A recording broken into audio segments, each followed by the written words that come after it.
Hi Virgo, happy May. I hope you are doing well. Okay, I'm doing these mini relationship throws, single and couple, because we are in energy for May, which is insane. And it's also a month though where we need to really be careful about what we're doing and the decisions that we're making, because there might be more recourse this month than normal, right? Like we may say something this month that breaks a relationship for good, or a friendship, or whatever. So there's higher consequence this month, I feel, than it's kind of like a karmic collection of consequence, so to speak. It's not a great month for relationships, which is why I'm doing this. So anything that you've got open, any wounds, anything that's going on, this throw is going to show you what it really is. And then I would contemplate through it for May, my suggestion would be,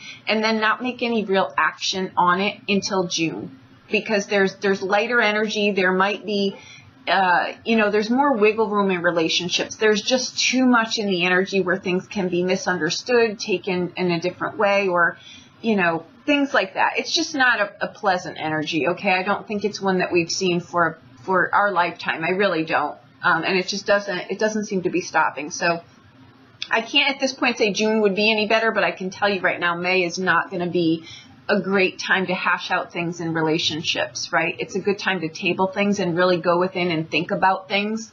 Okay, now you come in as the first card. The second card is your partner or your potential partner. The third card is the karmic lesson within this particular situation right here, or this person. If you're single, this is the person that's coming in. This will be the karmic instance of it. And the fourth card is the big overall, right? Like looking back in 50 years and saying, yes, that was my takeaway from that relationship. I grew in this way and I learned this, and yada yada, right? So that's the big overall picture on the outbound of why this is really happening. What the crux of it all is in here, universally what it is, right? So the first card is the Six of Cups, and the clarifier is communication. Okay, your partner or potential partner is the Nine of Coins with freedom, right? In this instance situation, karmic is the lesson, I should say. What it really is about is the Seven of Swords with holiness. Sevens are always cards where we need to take we need to take a spiritual approach. We need to go in a different direction other than the one that we're hitting resistance with. That's why we hit resistance with the seven, which jumping out in front of your car is saying you need to do something different here. You need to look at something different here, and you need to not think that you can do this by yourself. You need to call in the divine when there's a seven and ask for guidance here, right? And yours is holiness, and it might be that you need to really look at something here, right? I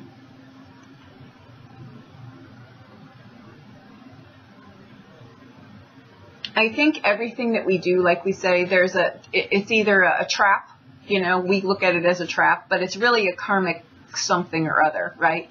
Or there's a consequence, or we're learning something here somewhere. So it's never, I think here with that seven, it's feeling defensive. It's not really feeling sure. It's feeling vulnerable, right? The Seven of Swords it can be a card of deception, but for me, it usually shows up as a card of deception where we're usually just deceiving ourselves. We don't like to change. We don't like to, the Seven of Swords is more of an introvert, right? It's more of an introvert person. It's not someone who's going to broadcast things. It's more of like the behind the scenes researcher. But with that said, they're not always someone who's open to change. You know what I mean? They're kind of very set in their ways.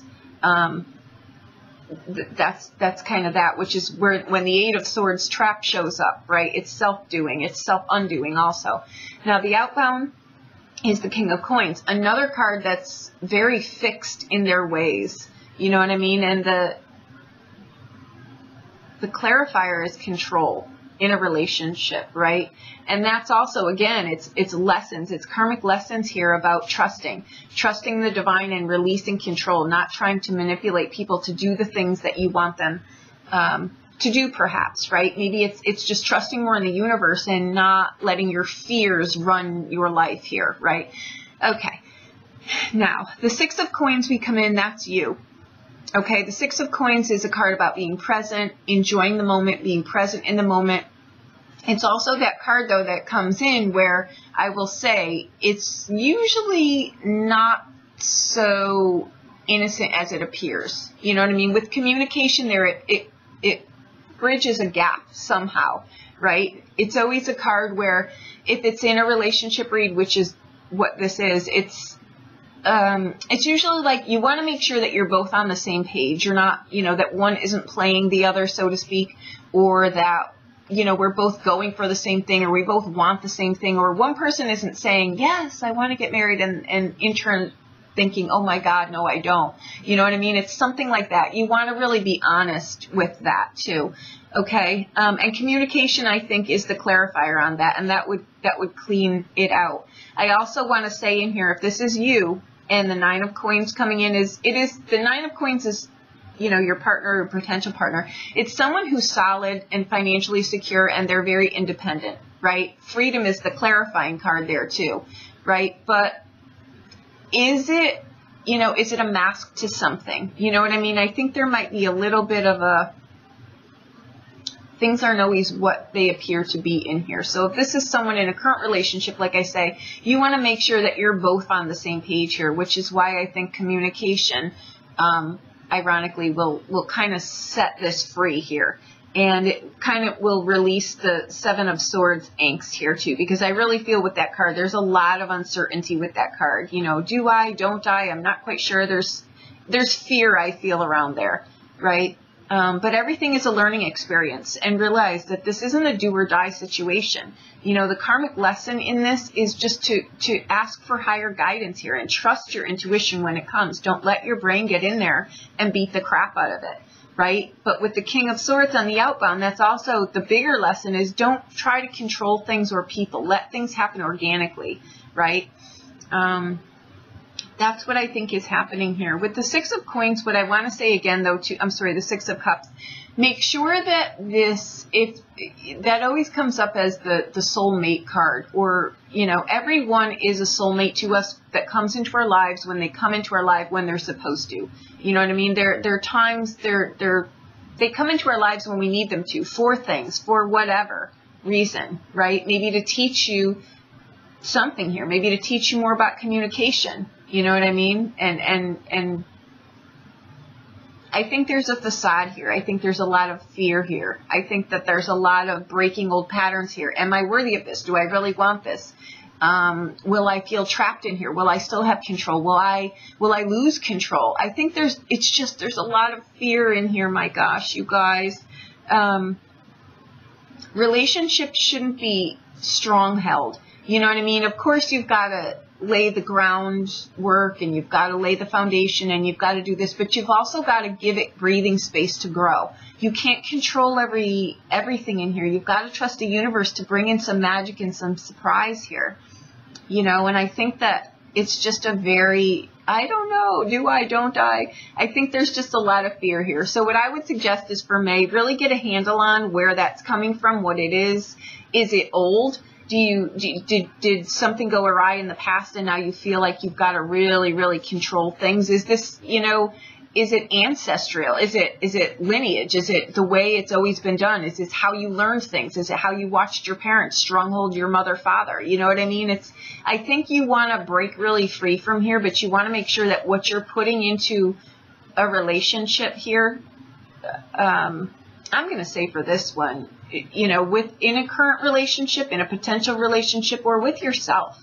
You know what I mean? Maybe this is a relationship where you need to hold your own hand for a little bit and figure out why it is that you don't feel free in a relationship. You know what I mean? Where is that fear coming from? And is it yours? And you know, ask for some guidance here. You know, the King of Coins is very grounded. He or she, they know what they want, you know what I mean? But they're kind of fixed in their ways where they may not be open with that Seven of Swords. They may not be open to different ways of doing things. So I think there's just a lot of old not that it's not warranted, though. I'm not going to say that, but you may want to really look at your patterns in relationships and where are they coming from and how do you fix that going forward here. Okay. Give me a moment here. Yours is a little more in depth here. These are big issues. These aren't issues, you know, these are big lessons here, big karmic lessons for you too here. You've got to let go of the things that are, you know, too stressful. Dis-ease. Anything that's at dis-ease, we want to get a handle on here. Okay, so otherwise, if we don't, they will get a handle on us. Okay, so there you go. I hope that I helped you some way. Yours was a little bit more complex. I don't know if it's, I think it's fear-based, but I think it's just, I think you've just got to lessen the rain a little bit, welcome some magic in, and I'm going to say, though, with that 7 of Wands, you're going to want to take a different route here. So however you've been thinking about things, literally thinking about things, you want to figure out what that is and how can I do this differently? How can I release this just a little bit? Because if you look at that Control card, this is not a puppet show, my dear Virgos. You've got to let, you know, you and the other person do a dance here, but you've got to let it come organically. Okay, so there you go. I hope that I helped you in some way. If you need a private reading, please reach out to me. I'll be more than happy to do anything for you. Okay, thank you so much.